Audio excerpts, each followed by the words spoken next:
तुकाराम पाटील यांच्या लेखणीतून संतांचा महिमा तो बहुदुर्गम हे पुस्तक साकारले। उजळाईवाडीतील त्यांच्या निवासस्थानी आमदार ऋतुराज पाटील, शेतकरी कामगार पक्षाचे माजी आमदार संपतराव पवार पाटील, हरिभक्तपरायण रामचंद्र जगताप, सरपंच उत्तम आंबवडे यांच्या प्रमुख उपस्थितीत या पुस्तकाचं प्रकाशन झालं। शाश्वत समाज तयार करण्यासाठी तुकाराम पाटील यांचं संतांचा महिमा तो बहुदुर्गम हे पुस्तक निश्चितच वाचकांना उपयोगी ठरेल असा विश्वास माजी आमदार संपतराव पवार पाटील यांनी व्यक्त केला। पुस्तक निश्चितच वाचकांना दिशादर्शक ठरेल असं आमदार ऋतुराज पाटील यांनी नमूद केलं।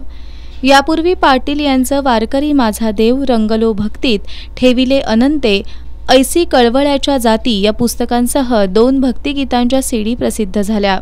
पुस्तक प्रकाशन प्रसंगी ग्रामपंचायत सदस्या भाग्यश्री पारखे, माजी सरपंच राजेंद्र माने, तंटामुक्त गाव समितीचे अध्यक्ष नायकू बागणी, के.आर. पाटील, सचिन पाटील, एम.बी. पाटील यांच्यासह लाटवडे गावातील वारकरी उपस्थित होते।